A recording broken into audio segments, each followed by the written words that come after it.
review, I guess, some of the endovascular things that we do in the operating room. Go over kind of a primer about what the different catheters and wires and what we're talking about when we do these different procedures. And then I'm going to show you a couple of slides of the different procedures we've been performing here, both new and old. So first, so none of these are open. Am I supposed to be wasting these, or? Yes. You would have to package. You have to, for teaching purposes.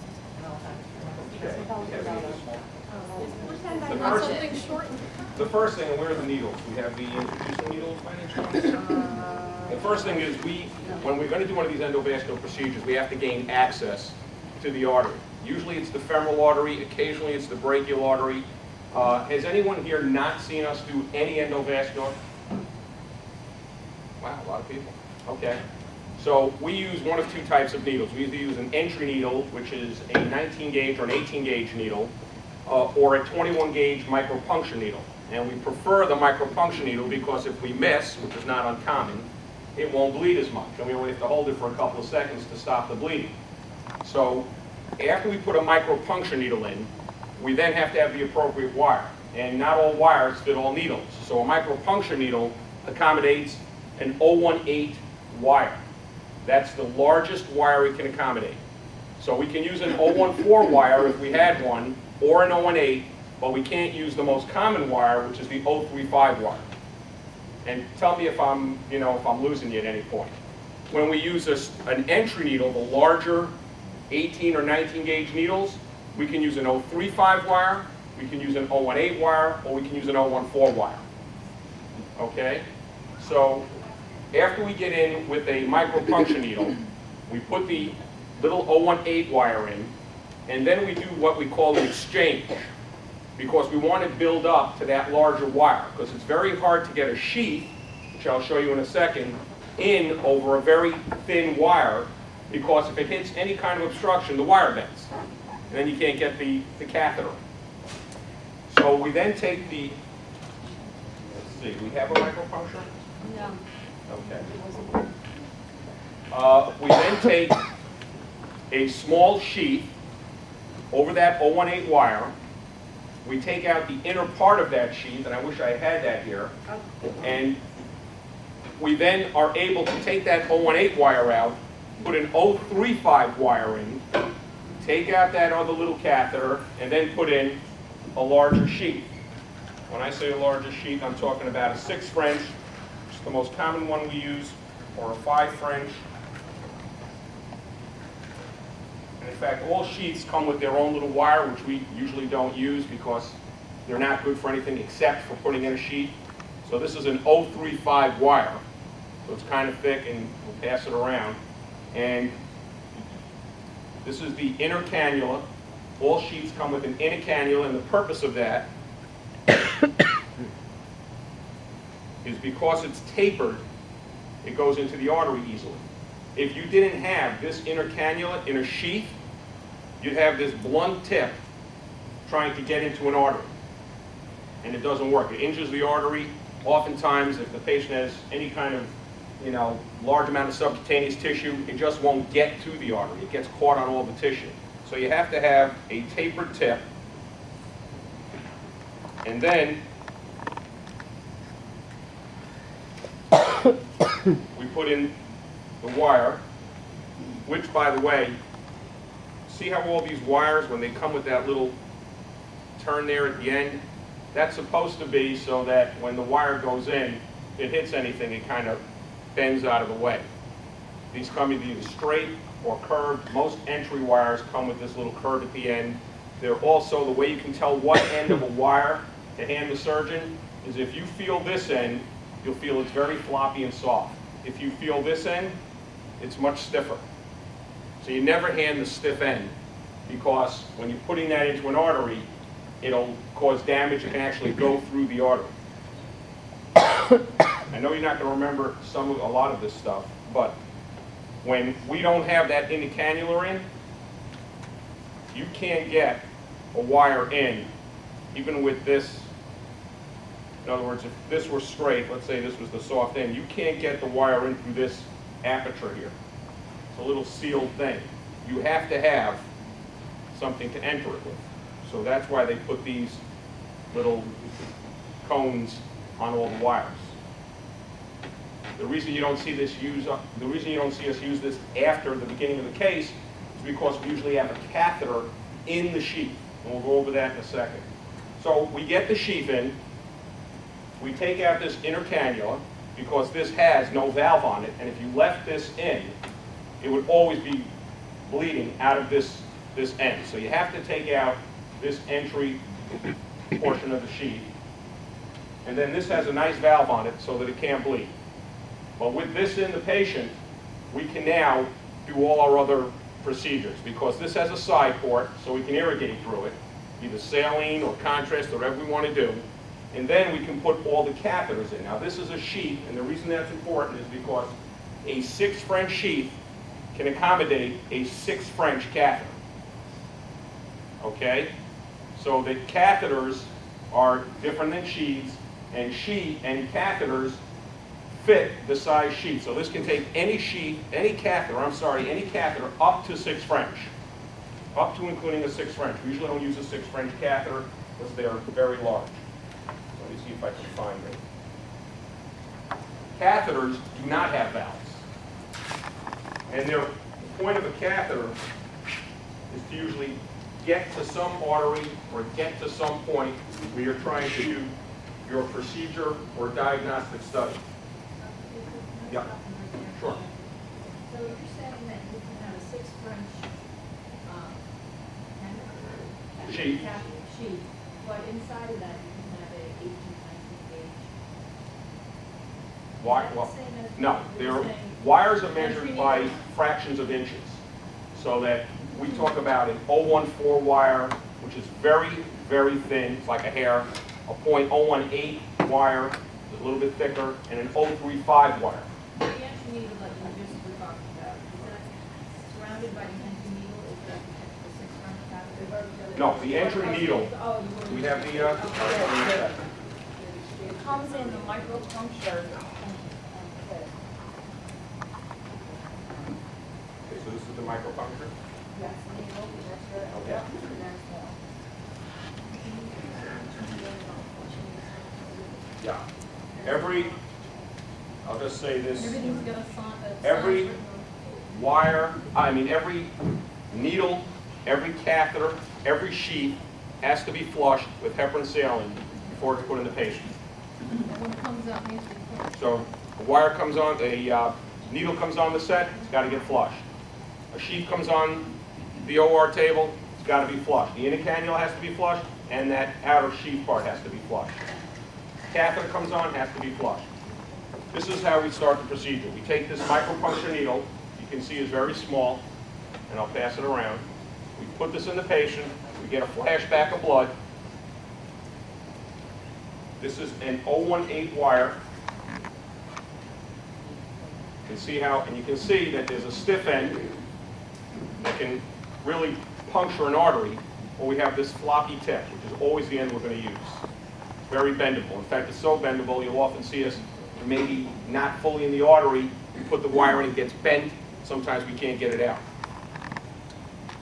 So this goes through the wire, through the needle, so now the wire is in the patient's artery. Once we have that wire in the patient's artery, we take out the needle. We're then going to use what they call specifically made for these micropuncture needles.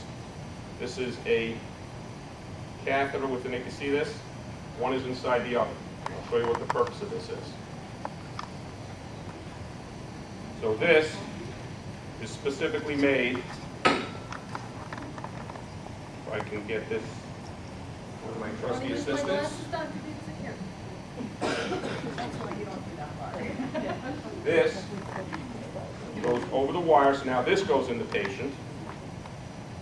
And then what we do is we take out this inner cannula.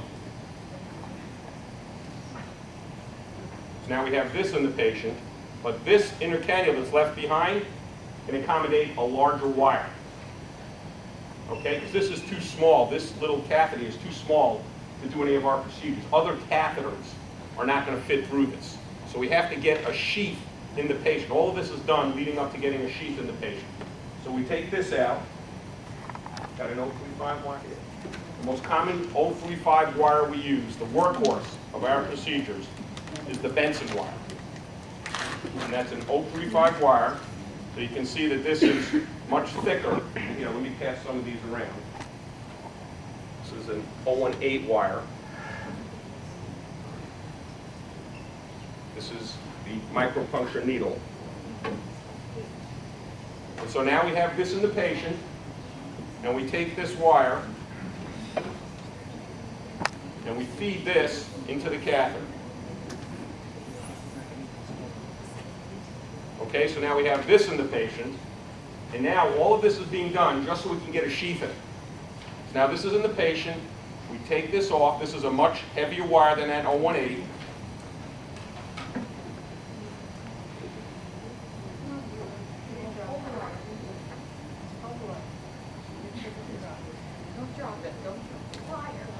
And by the way, when you're putting a sheath in, you always have to hear that snap between the catheter goes inside and the actual sheath.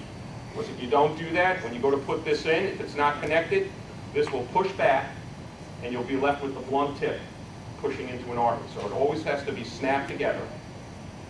So now, over this wire, we feed this in to the patient over this wire. And if you tried to put this in over an 018 wire, it would bend the wire. If you hit any kind of obstruction, it would just bend the wire. That's why you have to use the heavier wire. So we have this in the patient. Then we take this out, this inner cannula, and now we have the sheath in the patient, and now we're ready to do things. You have a side port. What distinguishes a sheath from a catheter is that it has a side port, so you can irrigate through it. Put contrast in it, you can put heparin saline in it, and now that you have this in,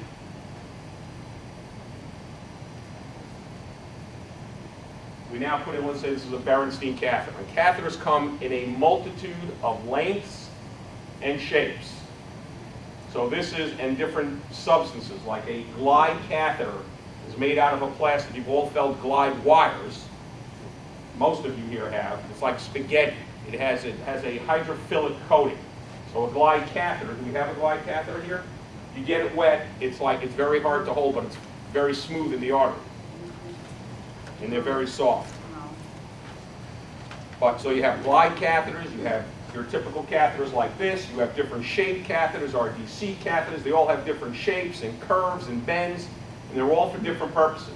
You get into a particular artery for a different type of shape to be able to direct a wire. We often use this Berenstein catheter to direct a wire. I'll show you what I mean in a second. So we get this in.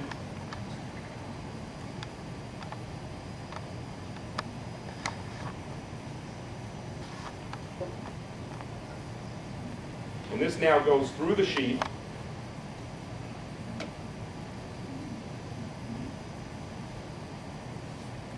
And these catheters are of different lengths. This is a 65 centimeter catheter.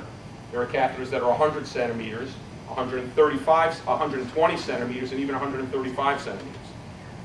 So the reason we would use a catheter like this is because I have that little curve at the end, that little bend, and I can now rotate this and get that wire into an artery that I want to go into. If this were a straight catheter, and we have straight catheters too, I can't really direct the wire. So the purpose of the bends and the turns is to be able to direct the wire. Once I get into where I'm going, usually what we'll do is we'll pull the wire out, connect this to some contrast, and shoot a film. Do you always use the Berenstein demeanor? Usually I use the Berenstein. For most procedures, what we'll start with is an omni-flush. That's the other distinguishing, that's a good question, that's the other distinguishing part of these catheters. This is a single hole catheter. If I flush through this, it's only going to come out the end of this hole. Then we have something called flush catheters, which is often what we use at the beginning of the case. After we get the wire in, when we want to do a diagnostic, we're not doing any intervention, we're just going to do a diagnostic film. Do we have an omni-flush? This is, yes, this is an omni-flush. Different, the tips are different. And that is correct. The tips are different. And the way they're different is that the flush catheters have multiple holes. not just at the end, but on the side. So this, and I'll pass it around, and the reason this has, sometimes you'll see these white things on these curved catheters. The only purpose of that is that you bring it to the end so you can straighten it out, make it easy to get on the wire. That's to help whoever's putting it on the wire, it just straightens it out. But so let's say I'm not going to put this on the wire, but this is a flush catheter, which I'll pass around. You can see little holes along the side, and we'll get this into the aorta, and we'll inject, and it allows a large volume of contrast to come out of the catheter so that you can do an easier diagnostic run. Whereas if you're injecting just through an end hole, it would be very difficult to get that amount of contrast out in a certain period of time so that you can see what you're looking at. Because a large volume has to get out of the catheter when you're looking at a large artery like the aorta. In a smaller artery, it's not that important. In a large artery, it's very important. So I'm going to pass this around. And the diagnostic catheters we usually use are an omniflush or a pigtail catheter. And the pigtails, here's a pigtail. Looks just like a pigtail.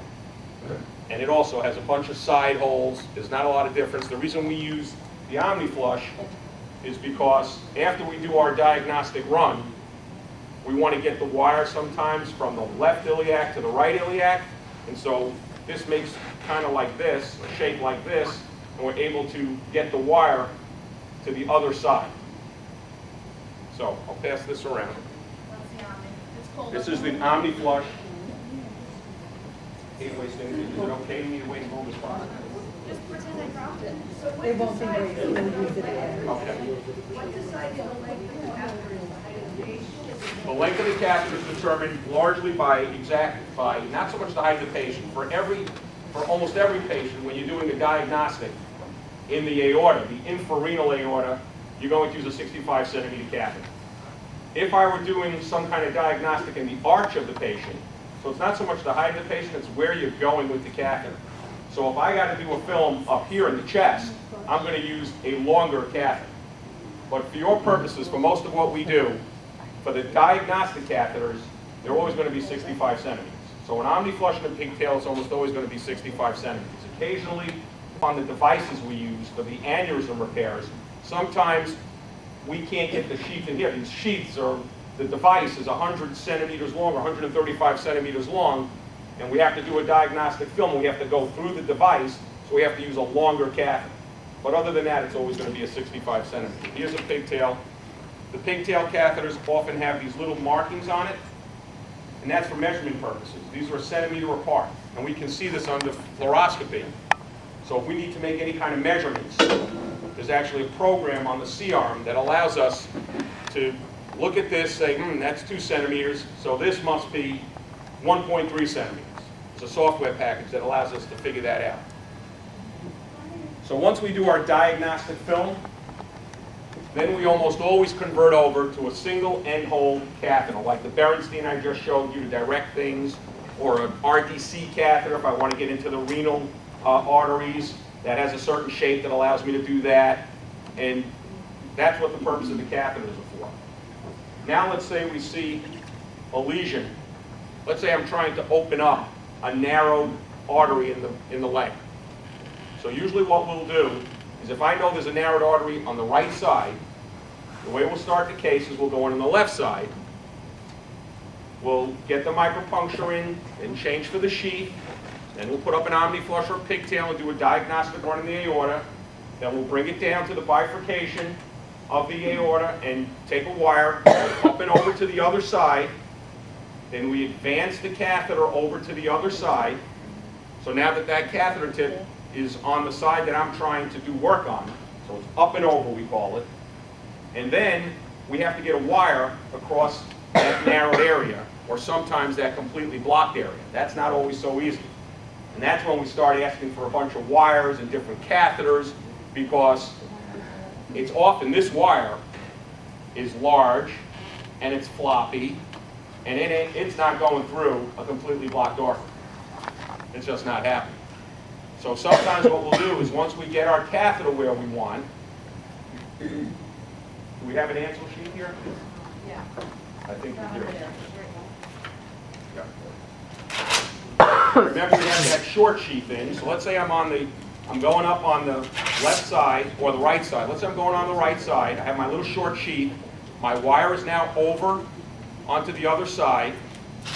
And now I want to start doing things to the artery down here on this side. So what we do, in order to make this, well, what we'll do is we'll often change out the sheath to a longer sheath, because these are heavier than catheters, and remember they have that side port. We need that to do our different procedures. So we'll change out that short little sheath to a long sheath, and so now we have this point that's down there. Got to take this inner part out. What is that long sheet called again? This is an Ansel sheath. They never put the inner part in. Oh, they never. Okay. Oh yeah, this is. No, it's right here on the table. Right. So we didn't put the inner part in. So this is now has its tip, and it doesn't look like this when there's a wire in it. It's actually straight. So now we have this nice heavy sheath up and over to the other side, and then what we'll do is we'll take a catheter. Where's that Berenstein? Going Did I around. pass it around? What happens if you dislodge plaque in there? Well, that's one of the things we always tell the patients. One of when we discuss risks and complications, not getting that's not a catheter. No, I want a catheter. No, they're Yeah, going a around. catheter. Then we have a Berenstein catheter. They have that. That's Berenstein. He needs to That the Berenstein, I'll give it back in a second. So that's one of the risks and complications. We tell the patients that potentially we could knock off a piece of plaque, and it could go distally down the leg and make things a hell of a lot worse. That's one of the things we always worry about. I'm forcing this in. That's not what you're supposed to do. You're always supposed to do this over a wire. But so now I have this catheter in. Now I have a catheter in the sheath. I'm down on the other side, and I'm going to put a wire in here. And often what we'll do when we're trying to get to a very narrowed artery or the blocked arteries, we'll take an 014 wire, which is like a hair. We're passing around that 018 wire, smaller than that, and then we'll change out this larger catheter for a much smaller catheter, an 014 catheter. So the wire and the catheter are the same. When the wire and the catheter are not the same, by the way, blood comes oozing back around the wire because the wire is too small to fill the lumen of the catheter. So the blood comes oozing back. So we try to match the two, and if we don't, you'll often hear us ask for something called the TUI Borst attachment, which just attaches to the end of the catheter and acts like a valve, so that the blood can't keep oozing back. So in any case, so we'll take that 014 wire with a very small catheter, an 014 catheter, and we're doing that all through this sheath, and then we'll try to manipulate it through the blocked artery. And often, because that wire is so thin, it will often manipulate its way through. Once we get across, what we call getting across the lesion, whether it be narrowed or completely blocked, that wire has to stay there for the rest of the procedure.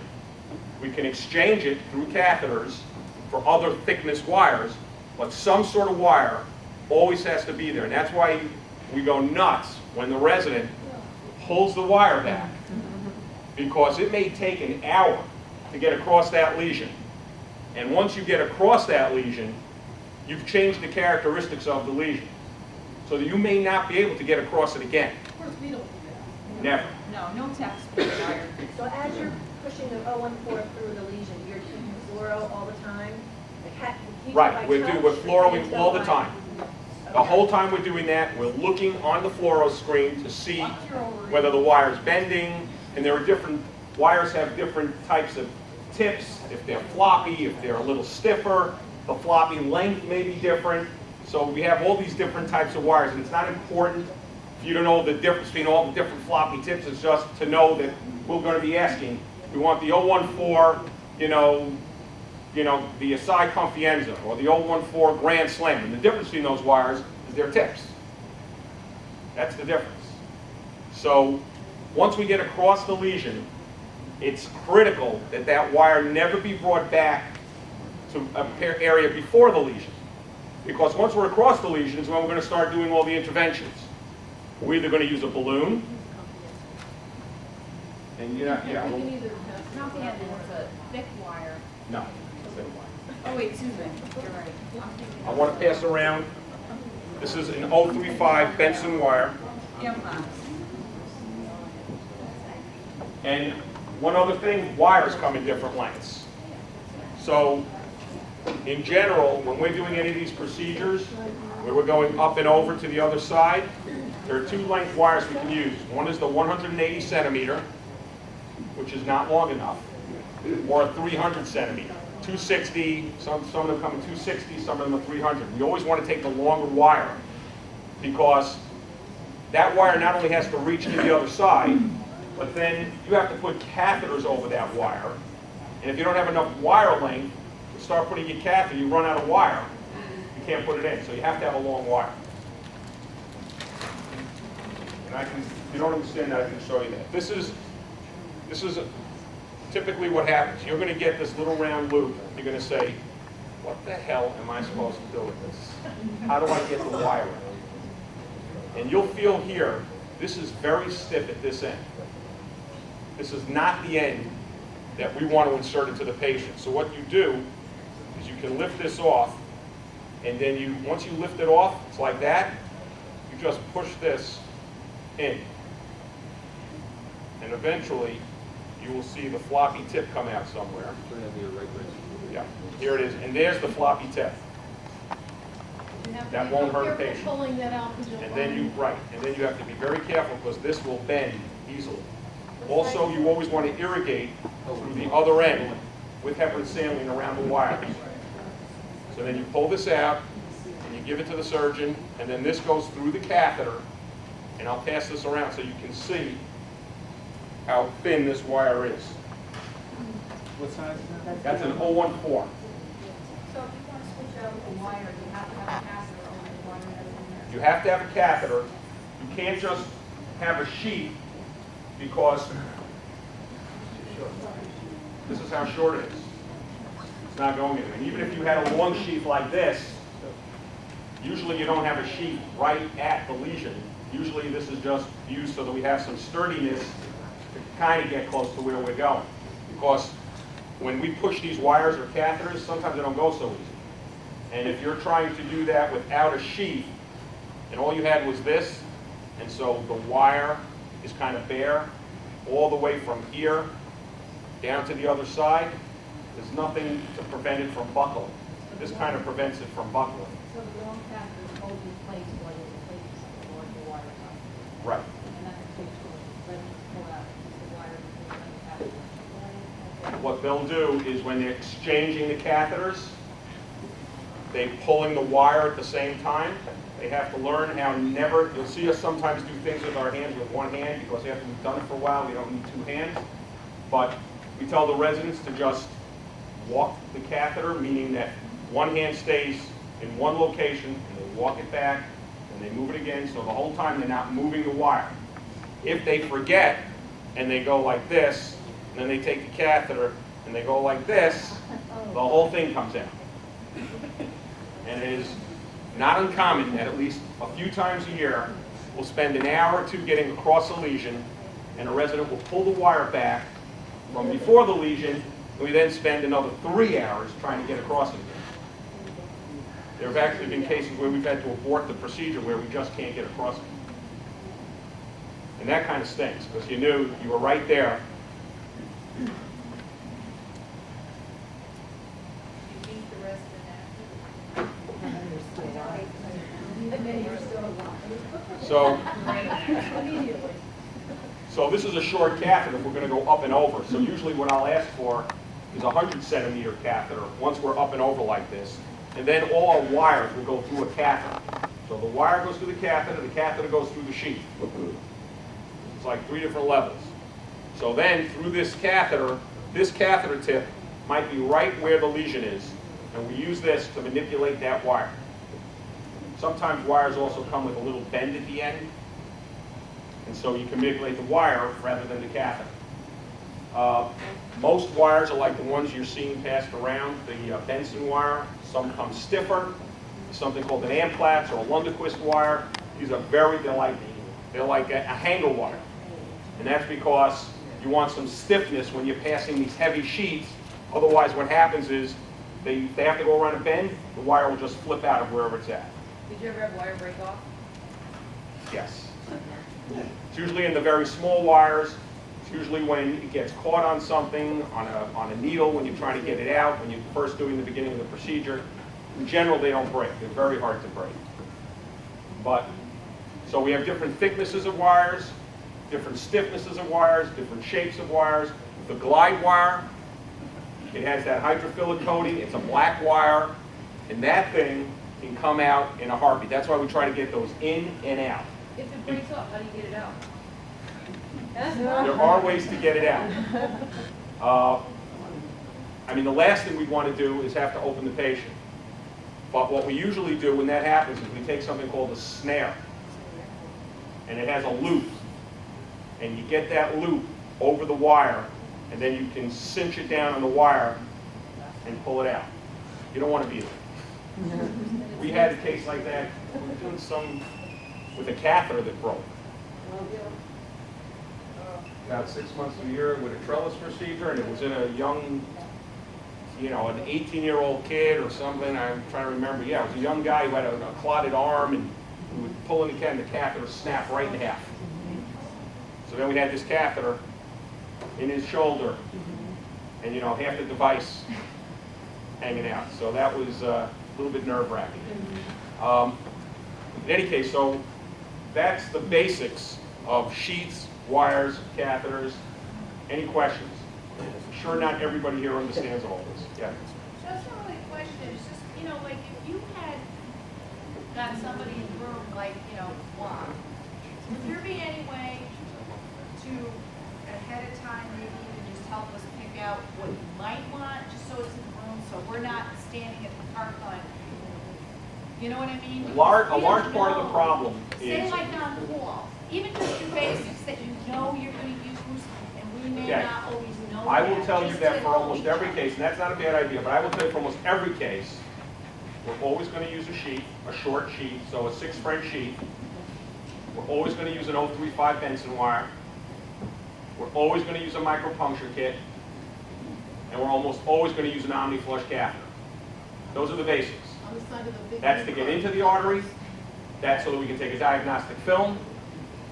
And yes, So why don't we put together a little? Yes, I'm making care plans and I put it back. that would be a very general kit. Micropuncture. And the reason I say that is because we do such a variety of cases that on, you know, for the team, it's much easier to say, you know, today I'm going to use a 5 French sheet and I'm going to use a different wire or a pigtail or whatever. In general, 90% of the time, you're right. That's what we're going to use. So for a night call, Supplies in a little bag and. that's fine. Yes, yes. Yeah. On the side of the big blue cart, there's laminated, and it'll say angiograms, you know, lower limbs, etc. So you'll have an idea what you need. It's impossible to pull all that stuff. Let me tell you the main difficulty. The main difficulty is that in most ORs, remember, we're doing things that they used to do in IR suites, interventional radiology suites. In an IR suite, if you look in any IR suite, you look at the back wall, everything is there. So we're faced with an additional challenge. It's not your guys' fault that the stuff isn't in the room. We don't have the proper setup. We need the proper setup. Everything is supposed to be in the room, and usually they hang it on a wall. So that I can just go, that. Yeah. What we have is 14 different carts, 2 different rooms. I don't know where half the crap is. So I can't even tell you where to go.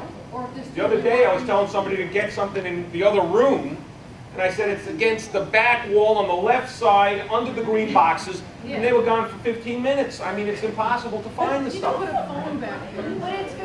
But what's very frustrating, in all seriousness, you know, like, I'm on the call, it is frustrating, if you're in a hurry, and you're trying to look, of course, forget it, when you're a little, you know. We that's should have a why- basic kit, but once we do the basics, usually it's totally unpredictable. It's I patient- can't tell you. Get you started. What's that? That'll get us started, but I can't tell you, once we get past that start point, I don't know what we're going to need. It's patient.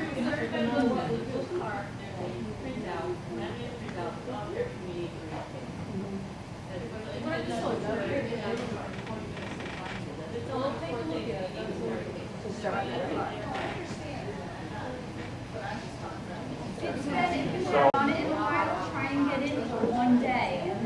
It's important to try to remember the basics. And the reason I say that is because if you can remember the basics, and you should kind of go over at the beginning of each case, you think I have to ask you, if you understand the basics of what we're doing, all the other stuff is just finding stuff. If you don't understand that all the basics, it becomes very complicated because you not only don't know where the stuff is, you can't keep up with the case because you don't really understand it. So that once you have to understand at the beginning, we're going to have a needle, we're going to be trying to get a sheath in. After we get the sheath in, we're going to be changing catheters and asking for different wires. And once we have the catheters in, it's all a matter of wires in general. Maybe have a couple catheter changes and a couple of wire changes. And the reason we can't pick out this stuff in advance is because the balloons, which we haven't even gotten to yet, the balloons come in different lengths and different length. They not only come in different length balloons, they come in different length catheters. You have to be able to read the box. Do we have any balloons here? Yeah. Okay. This is a typical box. You have to come and watch a case. And so, and it's important to see a case. So sometimes I'll say, get me a 6x6 balloon. What I mean is I want a 6 centimeter long balloon by a 6 millimeter wide balloon. So the balloon inflates to a certain diameter, depending upon what artery we're in. So the first number is always going to be the diameter. Always is the diameter. I'll say, give me a 4 by 10. That means 4 millimeters by 10 centimeters long. 4 by 2, 4 millimeters by 2 centimeters long. First number is always the diameter. Second number is always going to be the length of the balloon. Not the length of the catheter that the balloon is on, the actual length of the balloon. So on this package, there's a 6, which indicates the length of the balloon, and a 6 pointing to the balloon, which means it's 6 millimeters wide. And then for the length of the catheter, it says 110 centimeters. Now that's also important because the same balloon can sometimes come on a different length catheter. Because they know that if you go in here and I'm working here, I may only need an 80 centimeter long catheter. I need a short catheter or a 40 centimeter catheter. It's not uncommon that sometimes we're doing these procedures with staff that doesn't know how we do the procedures. I'll say, give me a 6x6 balloon, and they give it to me, and I'm not thinking about the catheter length, and they'll give it to me except that I'm here and I'm trying to get here, and we insert it, and the balloon ends here. So I'm not doing that, so we chuck that balloon. So you have to say, how long a catheter do you want? How long do you want the balloon? What kind of catheter do you want? If I haven't told you, you've got to ask. How long? Because sometimes we're just kind of moving. But the important thing to know is first, when I say 6x6 or 8x2 or 8x5 or whatever, the diameter by the length of the balloon. That is the most important thing. If I say take it out of a purple box, you don't have to know the length because I know the length. These are all 110 centimeters long, all of them. Now, the different balloons, here's the other part. Go over different wires. This balloon goes over an 035 wire. Okay? We have another set of balloons that come in a yellow box. We have multiple balloons, but on one of the carts we have these, which go over 035, and then we have balloons in a yellow box, go over an 018. So, and we have even other balloons that go over an 014. Why would they do that? Because the smaller the wire, the smaller the profile they can make these balloons. So that when we're working in a tibial vessel, if you had a balloon that went over an 035 wire, the whole balloon and catheter are just too damn big to get across the lesion. They'll get stuck. You won't be able to get into the artery. So if you have a balloon that goes over an 014 wire, it's a much sleeker profile, and you can get it into tiny little places, sometimes even down to the foot. The balloon is dependent on the wire you're using. Right. So if I have an 014 wire, if I have the smallest wire you can use, it really doesn't matter what size you get, because then in 01, it'll take an 014 balloon, They'll take a balloon that goes over an 018, and they'll take a balloon that goes over an 035. Got me? Okay. If I have the smallest wire, any size balloon is going to go over that wire. Yes. If I had an 035 wire in, then you have to know that the balloon you're handing me goes over an 035 wire. Because if you give me a balloon that goes over an 014 wire, it won't go. Can't get it on the They wire. should show the box. They should What's that? show you the box before we open it. If we're not sure, especially us. Correct. Well, now, you're right. But I will tell you that sometimes when we're doing a lot of stuff, and you're right, you should, but we want you to get to a comfort level where at the very least you can look at the box. Because these are not, this will tell you everything you have to know. It tells you it goes over an 035 wire. It will tell you what sheet is the smallest sheet it will go through. But before opening, we should just one more just confirm with you that I know it's a stressful situation, but otherwise there's so much waste going on, like all the other things that we do, and even other specialties. Before something's open, we just confirm. They need to learn to read the box. But we have to learn to read the Bible. This is not like opening up a prosthesis where, you know, thousands of dollars. So where you want to make sure you confirm before you open the thing. When we're going through balloons and we're going through at a rapid pace and it's late, it gets a little tiresome when we're asking for things and you're going, read the box. I mean, that's why I want you to read the box. No, we'll read it to you, I'm saying, you just said this. And we Oh, just yeah, made well, them. I mean, that's fine, but you'll get a knack of it where you're not going to have to do that. Believe me, if you get this down, you're not even going to want to do that because you'll know. You're going to look at it, you're going to say, those are an 035 wire. I see that it's a 6x6. I see the length of the catheter. It's all on the box. If initially you don't remember how to read the box, it's probably a better idea just to ask me, how do I read the box? And then you'll know for the rest of the stuff we're doing in that case, how to read the box. So at the beginning of the case, if you forgot how to read it, just say to me, how do I read the label on the box? And I'll explain it to you. Is there a maximum level of contrast you can use during the box? When you say maximum, it's all benefit risk. So you can use 300 or 400 cc's. Likelihood is your patient's going into renal failure.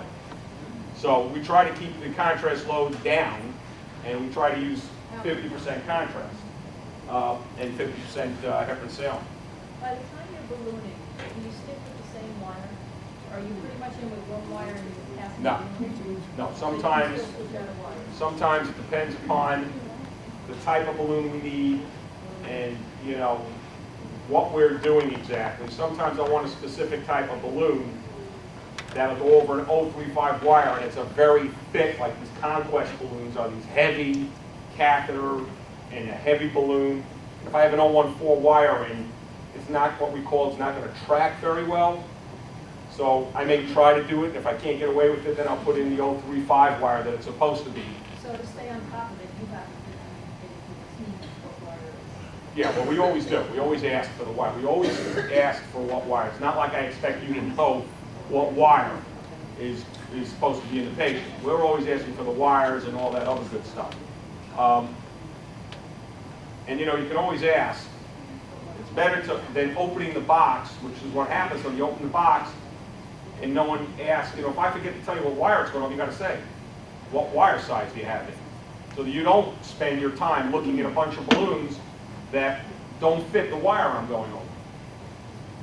So that if I have an 018 wire, and I ask you, and you're looking for balloons that have an 014 opening, you hand me that balloon, it's not going to go over the wire. What is also confusing is that each product has about 3 different names. So you might quote the company name, the box's name, amphibian or something. Well, sometimes the reason why we ask by name, rarely, usually I don't. I'll just say, get me a balloon that's this size. If I ask like an Amphibian or an amphibian, it's because I know that that's you're going to spend hours looking for a special 014 balloon. I know that those are the 014 balloons, and I know that they come in the sizes we need. Unfortunately, again, because they're not all in the same room where you guys can just look at a wall, and I can point to it and say it's there, that's when the problems start. It is, just so you know, sometimes I take my frustration out on you guys, but the fact is, it is ridiculous to have this stuff all over the place. That is not the way to do these procedures efficiently. It wouldn't work anywhere. Now, That's why they don't do it. We either need to have the nurse have a portable pump or we'll call it a back room.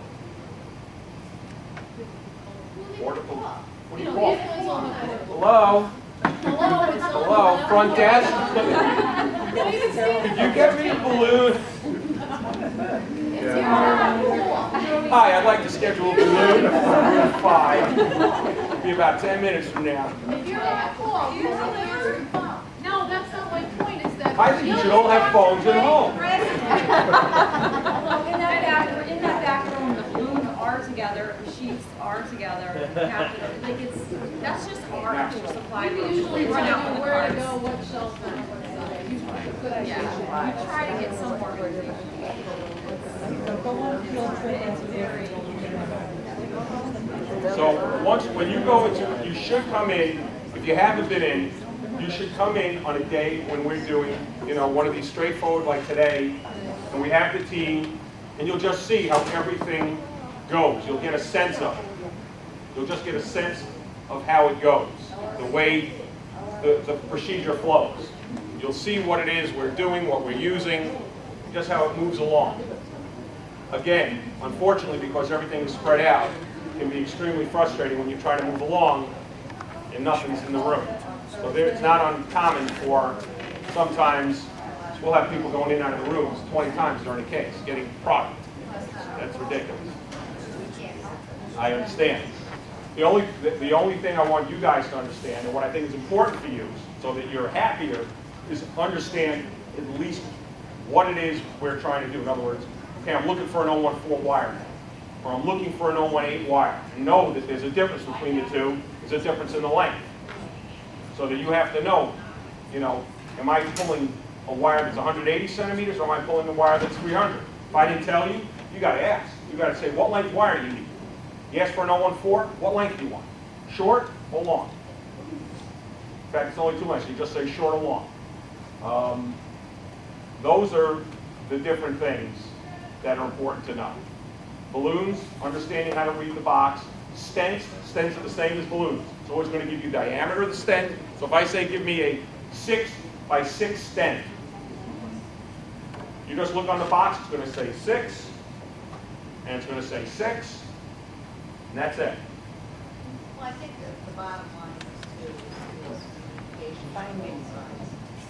You know what I'm saying? If one patient's no, what I'm saying is that if you do have somebody who is not vascularlicious, like that just have, do ask a question. I know it's frustrating, but just let us say you have to ask it. Just so long as you ask at the beginning of the case Right. how I read the box or whatever, I'll tell you how to read the box.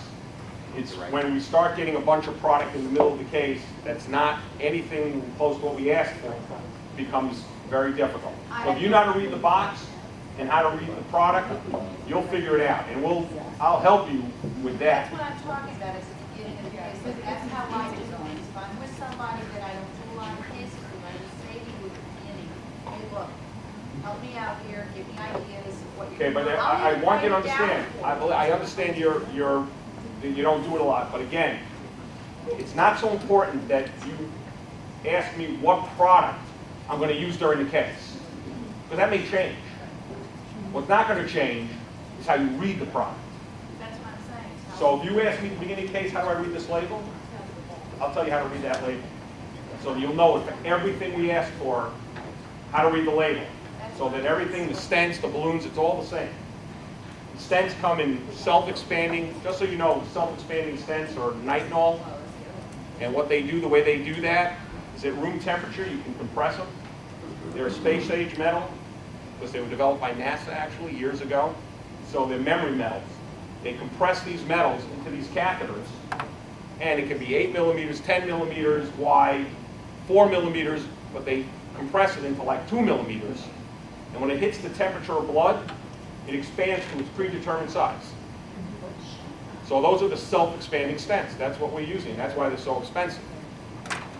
The other types of stents are called balloon-mounted stents. We rarely use those. We use them for renal arteries.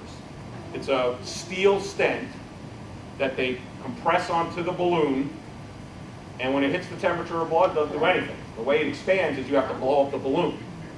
So if you have a 6 millimeter balloon, the stent expands to 6 millimeters. If it was on an 8 millimeter balloon, it would expand to 8 millimeters. So that's not a memory metal, and that's old stent technology, but in certain situations, you want a very stiff stent like that. Like in renal arteries where they're very calcified. And finally, the last type of stent is what we call a covered stent. They're usually on the self-expanding metal. It's the same kind of stent we use in aneurysms, which we're not going to have time, maybe we'll do another session. But the endografts that we use for aneurysm repairs are these self-expanding stents. They have a cloth wrapped around them. And at room temperature, you can compress them. They put them into a catheter. And then when it hits the temperature of blood, it pops open. But it has cloth around it. And the purpose of that is that blood can't get through it. So if, let's say, I'm doing a procedure and I injure the femoral artery. I do a balloon, I do an angioplasty, I crack some plaque, but I also crack the artery, and now the patient's bleeding into their thigh. What I'll do is take a covered stent, put it in the artery, and just cover that area. So now the blood can't get out. And that's the whole concept of an aneurysm repair. We put these stents inside the aorta, and they're covered so that the blood goes through the stent and can't get out to the walls of the aorta. And if we have 2 seconds, I'll just show something quick on the aneurysms.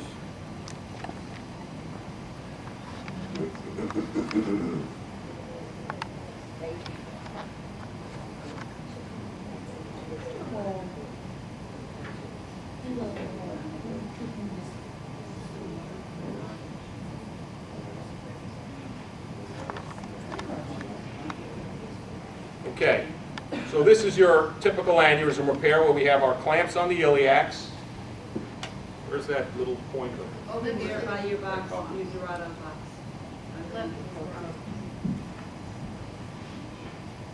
Where am I going to stand it? It's not blocking people. Yeah, that's a good idea. So we hit those lights. There are the iliacs. There's the clamp on the neck of the aorta right below the renal arteries.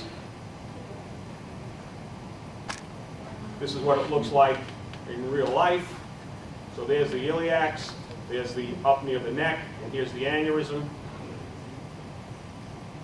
Once we open the aneurysm, there are these lumbar vessels at the back, which we often have to sew. We close them. We sew in a graft into the actual aorta. And here's the old wall of the aneurysm sac. That's what it looks like when we have the proximal anastomosis done. So it's sewed in there. There's the old aneurysm sac. There's a clamp on the graft. Then we sew in the distal end, right at the aortic bifurcation. Once it's in, we then close. There it is. There's the graft, proximal, distal. There's the old wall of the aneurysm sac. And then we often just close the wall around the graft. There's no real purpose of that. With endovascular repair, here are a bunch of the different grafts that 10 years ago were coming to market. Only about 4 of them survived the rigors of the FDA.